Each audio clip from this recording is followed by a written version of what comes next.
श्रद्धांजलि।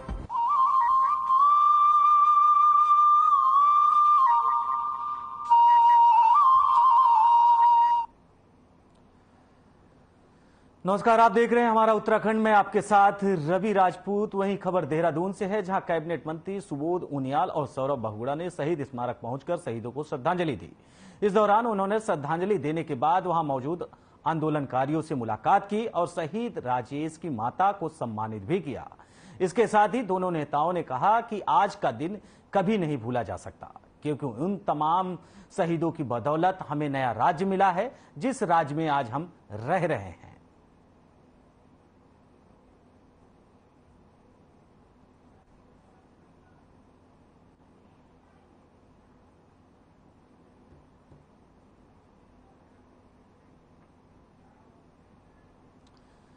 वहीं आपको बता दें, देहरादून से इस वक्त की बड़ी और अहम जानकारी, जहां पर इन्वेस्टर समिट को लेकर सीएम के दौरे।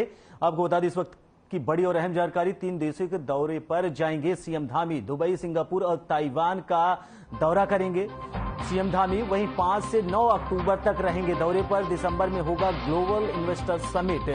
सीएम धामी 5 से 9 अक्टूबर के दौरे पर रहेंगे। सिंगापुर समेत तमाम देशों का दौरा करेंगे। आपको बता, 3 देशों का दौरा करेंगे सीएम धामी। दुबई, सिंगापुर और ताइवान का दौरा करेंगे और वहां से उद्यमियों को उत्तराखंड में निवेश के लिए निमंत्रण देंगे। तो उत्तराखंड के मुख्यमंत्री पुष्कर सिंह धामी की ये सोच है कि ग्लोबल इन्वेस्टर समिट के जरिए उत्तराखंड में निवेश का जो साधन है उसे खोला जाए। उत्तराखंड में बड़ी बड़ी कंपनियों का जो आने का एक साधन है उसे पूरी रूप से तैयार किया जाए, जिससे उत्तराखंड में विकास का रास्ता बन सके और वहां के युवाओं को रोजगार मिल सके।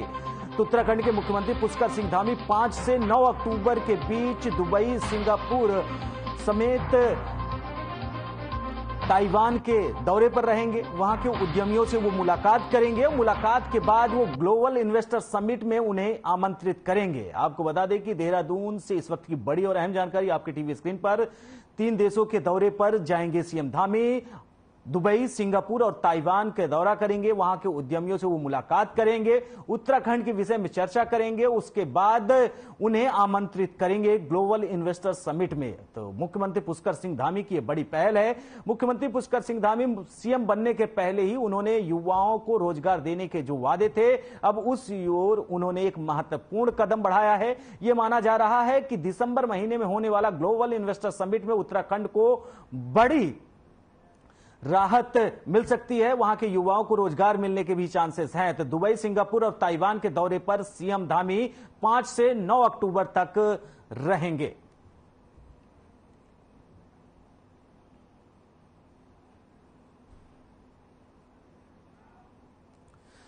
बढ़ते हैं अगली खबर की ओर, जहां सीएम धामी ने उत्तराखंड की मांग को लेकर शहीद हुए आंदोलनकारी स्मारक में शहीदों को श्रद्धांजलि दी। इस दौरान राज्य रक्षा मंत्री अजय भट्ट, भाजपा प्रदेश अध्यक्ष, मुजफ्फरनगर सांसद संजीव बालियान सहित कई नेता शामिल हुए। सीएम धामी ने शहीदों को याद करते हुए संबोधित भी किया। क्या कुछ कहा है सीएम धामी ने, आइए आपको सुनाते हैं। राज्य ने अकबर को कभी नजराना नहीं दिया, तो ऐसी विशेषता लिया हुआ हमारा अपना राज्य है।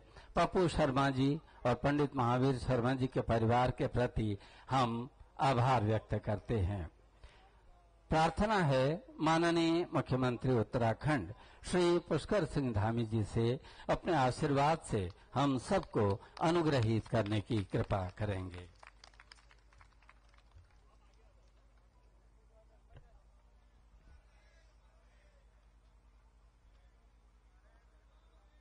भारत माता की, भारत माता की। उत्तराखंड के शहीद अमर रहें, उत्तराखंड के शहीद अमर रहें। रामपुर तिराहा गोलीकांड की इस बरसी के अवसर पर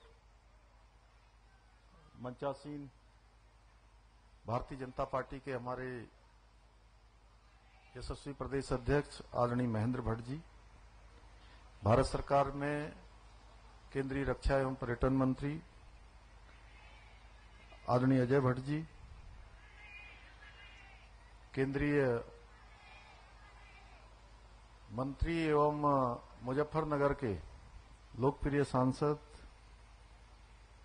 और मेरे बहुत पुराने साथी मित्र भाई डॉक्टर संजीव बालियान जी, उत्तर प्रदेश सरकार के मंत्री आदरणीय कपिल देव अग्रवाल जी, रुड़की क्षेत्र के हमारे बगल के क्षेत्र से लगे हुए माननीय विधायक प्रदीप बत्रा जी, जिला अध्यक्ष भारतीय जनता पार्टी मुजफ्फरनगर सुधीर सैनी जी, श्री वीरपाल जी अध्यक्ष जिला पंचायत मुजफ्फरनगर, श्री राजपाल सैनी जी पूर्व मंत्री, जिला पंचायत हरिद्वार के अध्यक्ष किरण चौधरी जी, श्रीमती मिथिलेश पाल जी पूर्व विधायक, उमेश मलिक जी पूर्व विधायक, प्रमोद अटवाल जी, श्री सत्य प्रकाश जी, अभी अभी उत्तराखंड सरकार में जिनको दायित्व मिला है, बहन मधु भट्ट जी, गौ सेवा आयोग के अध्यक्ष और जिनका मुजफ्फरनगर की धरती से बहुत पुराना संबंध रहा है, आदरणीय राजेंद्र अंथवाल जी, भारतीय जनता पार्टी हरिद्वार के जिला अध्यक्ष आदरणीय शोभाराम प्रजापति जी, श्री गौरव कौशिक जी, श्री सागर गोयल जी एवं यहाँ पर बैठे हुए आदरणीय बालियान जी समेत बहुत सारे हमारे सभी मंचासीन सभी गणमान्य और आए हुए सभी उत्तराखंड आंदोलन में भाग लेने वाले सभी भाइयों एवं बहनों, मुजफ्फरनगर क्षेत्र के बड़ी संख्या में यहाँ पर आए हुए सभी हमारे सभी गणमान्य सभी उपस्थित भाइयों बहनों एवं संस्कृति विभाग के हमारे सचिव श्री हरीशचंद्र सेमवाल जी और बीना भट्ट जी, मैं उपस्थित पत्रकार मित्रों एवं छायाकार बंधुओं, मैं सबसे पहले तो हमारे आंदोलन फिलहाल रुकते हैं एक छोटे से ब्रेक के लिए। ब्रेक के बाद जल्द हाजिर होते हैं।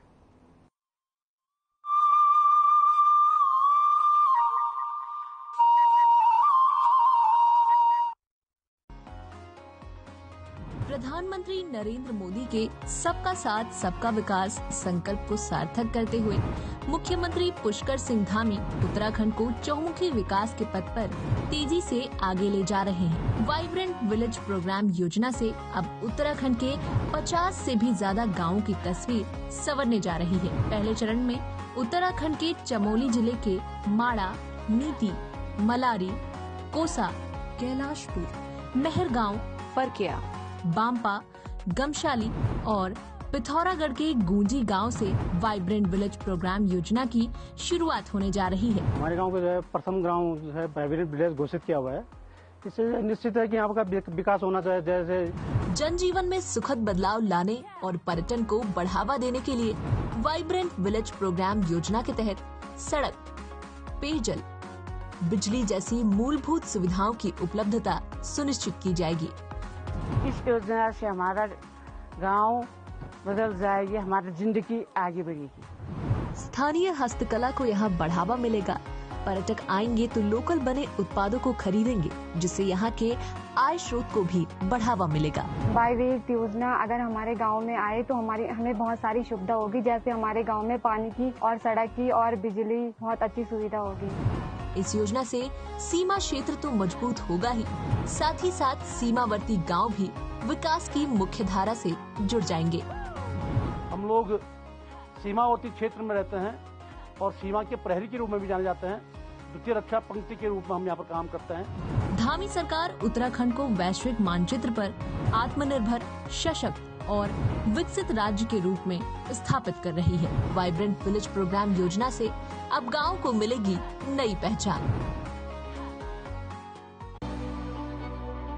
प्रधानमंत्री नरेंद्र मोदी के मार्गदर्शन में मुख्यमंत्री पुष्कर सिंह धामी आत्मनिर्भर उत्तराखंड के निर्माण का संकल्प प्रतिबद्धता से पूरा कर रहे हैं। विकास के ऊंचे शिखर को छू रहे उत्तराखंड के निवासियों के जीवन को धामी सरकार की कल्याणकारी योजनाएं नई दिशा दे रही हैं। उत्तराखंड के पर्वतीय क्षेत्रों में चलाई जा रही जन योजनाओं का लाभ लेने के लिए पहले पर्वतीय क्षेत्र के लोगों को कई चुनौतियों का सामना करना होता था, लेकिन अब धामी सरकार के नेतृत्व में घर बैठे सभी सुविधाएं ऑनलाइन उपलब्ध हो रही हैं। SECYURTSCUK.gov.in पर लॉगिन करके या फिर टोल फ्री नंबर 1800-270-9816 पर कॉल करके लोगों को सरकारी योजनाओं की जानकारी हासिल हो रही है। इसी तरह उत्तराखंड सरकार की ओर से कई फोन नंबर भी जारी किए गए हैं, जिन पर व्हाट्सएप के जरिए सरकारी सेवाओं की जानकारी मिलती है। टोल फ्री नंबर या व्हाट्सएप पर एक SMS करना पड़ता है और हमारा काम आसानी से हो जाता है। उत्तराखंड सेवा अधिकार आयोग में 48 विभागों की 800 से ज्यादा सेवाएं अधिसूचित की गई हैं। पोर्टल पर कुल 600 से ज्यादा सेवाएं ऑनलाइन उपलब्ध हैं। इनमें राशन कार्ड नवीनीकरण, हमको तो खुश है, यहाँ पर मिल रहा सब कुछ, तो यहाँ बनाते, राशन कार्ड भी यहाँ बना, जाति प्रमाण पत्र, आयुष्मान कार्ड, वृद्धा पेंशन योजना, किसान पेंशन योजना और आय प्रमाण पत्र जैसी विभिन्न और आवश्यक सरकारी योजनाओं का लाभ उत्तराखंड वासियों को बिना रुकावट के मिल रहा है। मैं यहाँ पे स्थायी निवास प्रमाण पत्र बनाने के लिए आई हूँ, जो आज मेरे को प्राप्त होगा। ऑनलाइन प्रक्रिया प्रारंभ हुई है, तब से लोगों के पास काफी एक सोफिस्टिकेटेड वे बन गया है ऑनलाइन आवेदन करने का, और लोगों को कहीं न कहीं बहुत जल्दी समस्याओं से उनका निस्तारण हो जा रहा है। आज उत्तराखंड वासियों के चेहरे पर है मुस्कान, सेवा का अधिकार सपनों को दे रहा है नई उड़ान।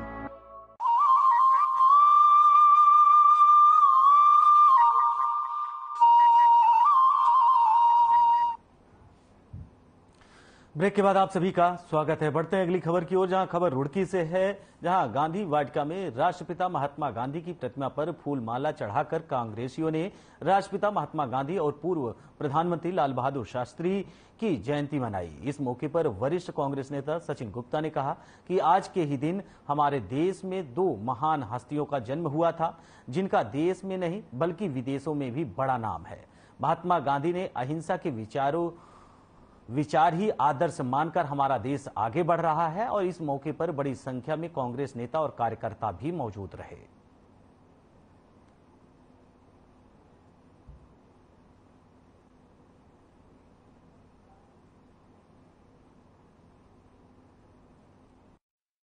दो अक्टूबर में जो है दो महान हस्तियों ने जन्म लिया हमारे देश में, विदेशों में भी जो उनका नाम है, और उनकी जो महात्मा गांधी जी जो हैं, जो 2 अक्टूबर के उसमें जन्म उत्सव उनका हम मना रहे हैं, उनकी एक विचारधारा थी, और वो थी अहिंसा की, वो थी उनकी सत्य की। उन्होंने हर आदमी को ये मार्ग दिखाया कि आप अहिंसा और सत्य के मार्ग पर चलकर भी बड़े से बड़े काम कर सकते हैं, जैसे उन्होंने हिंदुस्तान को आज़ादी दिलाकर। तो वो विचारधारा ना तो कभी मर सकती, ना कभी उसको कोई मार सकता। उसी विचारधारा का आज हम प्रण लेते हुए, जितने कांग्रेसी यहाँ पे इकट्ठा है, हमने आज सबने प्रण लिया है, उसी विचारधारा को आगे बढ़ाते हुए और उस पर स्मरण करते हुए उसको, और जो ताकतें इस वक्त समाज को बांटने का काम कर रही है, जो ताकतें इस वक्त जो है देश में एक अलग माहौल जिन्होंने बना दिया, जिसमें डर का माहौल बन गया है, उन ताकतों को हटाने का काम हम कांग्रेसी, हम सारे कांग्रेस जन, आम इंसानों, आम जन के साथ मिलकर ये कार्य करते हैं।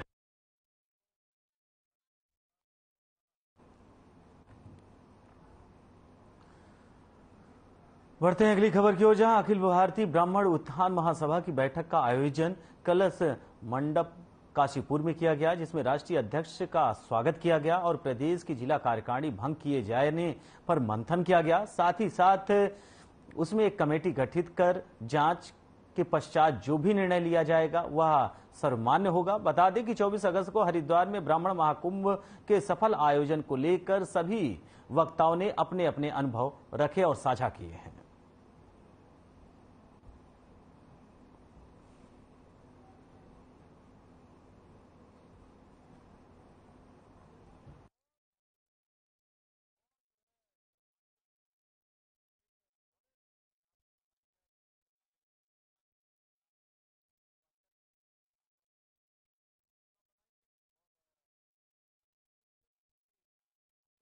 जो है यहाँ पे काशीपुर में हमारी जो इकाई है काशीपुर की, उन्होंने आज एक सम्मान समारोह रखा है, जो अभी 24 सितंबर को हरिद्वार में ब्राह्मण महाकुंभ का आयोजन करा गया, स्वाभिमान की लड़ाई का आयोजन किया गया।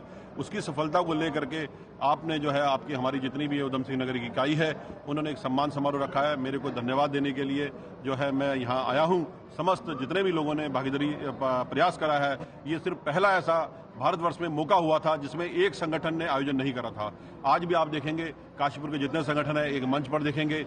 हमने एकता का जो परिचय देते हुए सभी मंचों को एक साथ लेके आए और उस दिन जो संदेश गया पूरे भारत में, उसकी चिंगारी उसी दिन से हुंकार जो भरी हमने। आज जगह जगह जो है महाकुंभ के आयोजन हो रहे हैं, अभी कई जगह घोषित हो चुके हैं। 7 अक्टूबर को दिल्ली में जंतर मंतर पर जो सारस्वत ब्राह्मण, कश्मीरी ब्राह्मण जिन्हें आप बोलते हैं, उनके एक मंच पे लेकर के हम लोग आंदोलन करने जा रहे हैं, सरकार को एक मांग पत्र फिर से देने जा रहे हैं। तो ये एक शुरुआत हो चुकी है कि ये एक एकता की जो बात करते थे कि यार एक मंच पे आना चाहिए, ये एक छोटा सा प्रयास मैंने कोशिश करी थी भगवान परशुराम के आशीर्वाद से, और जिसका पूरे भारतवर्ष में ऐसा संदेश गया। जिस दिन से ये महाकुंभ है उस दिन से आज तक निरंतर कई सौ संगठनों के मेरे पास फोन आते हैं, आपने बहुत अच्छा काम करा है, ये हौसला अफजाई वो हमें कर रहे हैं। मैं धन्यवाद देता हूँ पूरे भारतवर्ष के ब्राह्मणों को, सिर्फ अपनी महासभा को नहीं, क्योंकि हर किसी का कर्तव्य था जिन्होंने निभाया। और मैं आशा करता हूं कि आपको आने वाले समय में आपको एक मंच पर पूरे भारत दिखेगा और सरकार हमारी जो 11 सूत्री मांग जो हमने वहां रखी है वो मानने पर मजबूर होगी। देखिए, राष्ट्रपिता महात्मा गांधी की आज जयंती है और देश के प्रधानमंत्री आदरणीय लाल बहादुर शास्त्री जी की भी जयंती है, और आज 2 अक्टूबर शहीदी दिवस भी है उत्तराखंड का। इन सबको हम आज यहाँ पर नमन करेंगे। अखिल ब्राह्मण उत्थान महासभा यह सामाजिक काम करना अपना कर्तव्य समझती है, और जो देश का अभी महाकुंभ हुआ हरिद्वार, बहुत सफल सम्मेलन रहा, जिसमें पूरे उत्तराखंड ही नहीं पूरे देश के ब्राह्मणों ने भाग लिया। इसमें हमारे राष्ट्रीय अध्यक्ष पंडित विशाल शर्मा और प्रदेश अध्यक्ष पंडित हेम भट्ट की बहुत महत्वपूर्ण भूमिका रही। इन दोनों को हम आज सम्मानित भी काम भी करेंगे, और स्वच्छता अभियान का जो गांधी जी का प्रिय काम था उसका भी शुभारंभ का श्री गणेश हम लोग करेंगे। प्रथम तो ये है कि जो हरिद्वार में महाकुंभ हुआ था उसकी सफलता के लिए हम राष्ट्रीय अध्यक्ष श्री विशाल शर्मा जी को सम्मानित करेंगे, तथा सभी ब्राह्मण बंधुओं को क्षेत्र के हम धन्यवाद देंगे। साथ ही आज महामानव श्री राष्ट्रपिता महात्मा गांधी जी का भी जन्मदिन है। साथ ही पूर्व हमारे प्रधानमंत्री श्री लाल बहादुर शास्त्री जी का भी जन्मदिन है, जिन्होंने देश के लिए और देश की आज़ादी के लिए बहुत कार्य किए थे। आज उन्हें भी हम नमन करेंगे।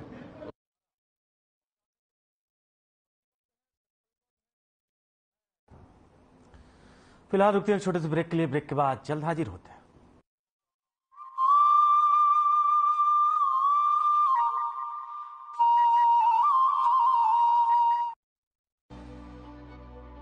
प्रधानमंत्री नरेंद्र मोदी के मार्गदर्शन में मुख्यमंत्री पुष्कर सिंह धामी आत्मनिर्भर उत्तराखंड के निर्माण का संकल्प प्रतिबद्धता से पूरा कर रहे हैं। विकास के ऊंचे शिखर को छू रहे उत्तराखंड के निवासियों के जीवन को धामी सरकार की कल्याणकारी योजनाएं नई दिशा दे रही हैं। उत्तराखंड के पर्वतीय क्षेत्रों में चलाई जा रही जन योजनाओं का लाभ लेने के लिए पहले पर्वतीय क्षेत्र के लोगों को कई चुनौतियों का सामना करना होता था, लेकिन अब धामी सरकार के नेतृत्व में घर बैठे सभी सुविधाएं ऑनलाइन उपलब्ध हो रही हैं। SECYURTSCUK.gov.in पर लॉगिन करके या फिर टोल फ्री नंबर 1800-270-9816 पर कॉल करके लोगों को सरकारी योजनाओं की जानकारी हासिल हो रही है। इसी तरह उत्तराखंड सरकार की ओर से कई फोन नंबर भी जारी किए गए हैं, जिन पर व्हाट्सएप के जरिए सरकारी सेवाओं की जानकारी मिलती है। टोल फ्री नंबर या व्हाट्सएप पर एक SMS करना पड़ता है और हमारा काम आसानी से हो जाता है।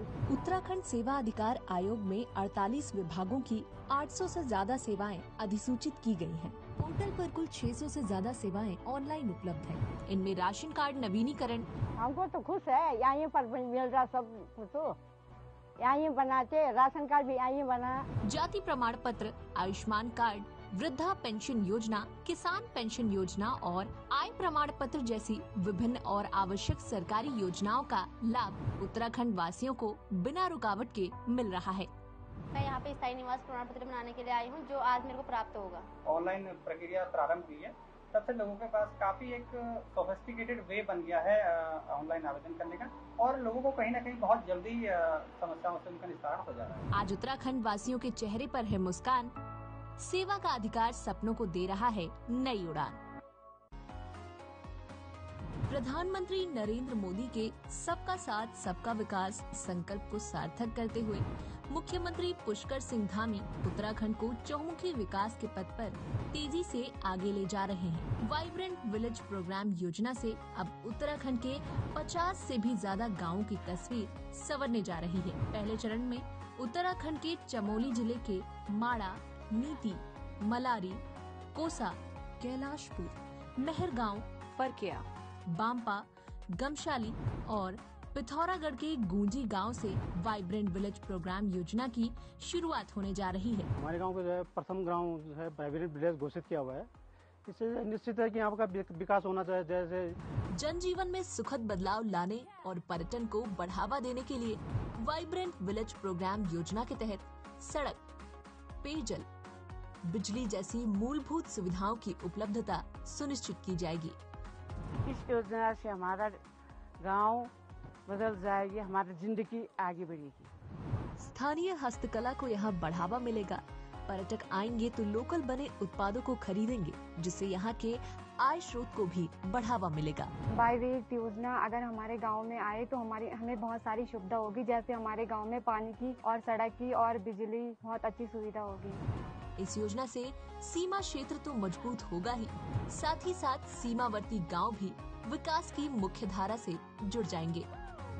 हम लोग सीमावर्ती क्षेत्र में रहते हैं और सीमा के प्रहरी के रूप में भी जाने जाते हैं। द्वितीय रक्षा पंक्ति के रूप में हम यहाँ पर काम करते हैं। धामी सरकार उत्तराखंड को वैश्विक मानचित्र पर आत्मनिर्भर, सशक्त और विकसित राज्य के रूप में स्थापित कर रही है। वाइब्रेंट विलेज प्रोग्राम योजना से अब गांव को मिलेगी नई पहचान।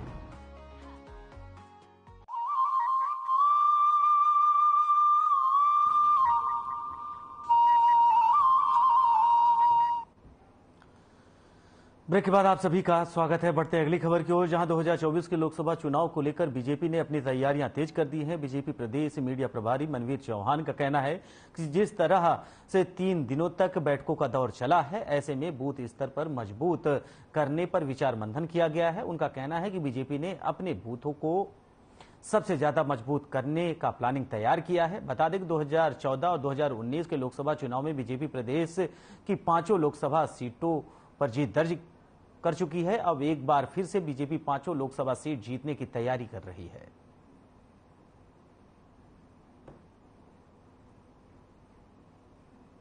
निश्चित रूप से हमारे राष्ट्रीय नेतृत्व आदरणीय बी सतीश जी का 3 दिवसीय प्रवास हमारे प्रदेश में रहा और उनके द्वारा विभिन्न प्रकार की बैठकें ली गई, जिसमें हमारे प्रदेश पदाधिकारी, माननीय कुछ विधायकगणों से, माननीय मंत्रीगणों से, माननीय मुख्यमंत्री जी के साथ, माननीय प्रदेश अध्यक्ष जी के साथ उनकी अलग अलग बैठकें हुई और बैठकों का लक्ष्य एक ही है।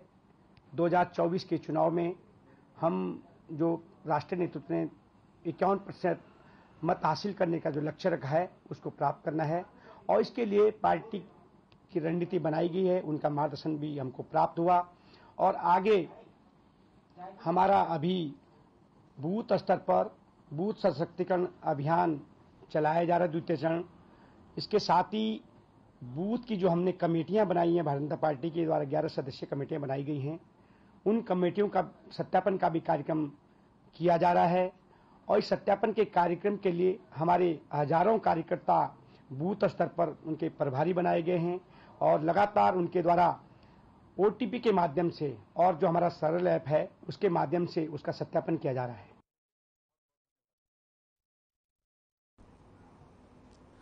फिलहाल रुकते हैं एक छोटे से ब्रेक के लिए। ब्रेक के बाद जल्द हाजिर होते हैं।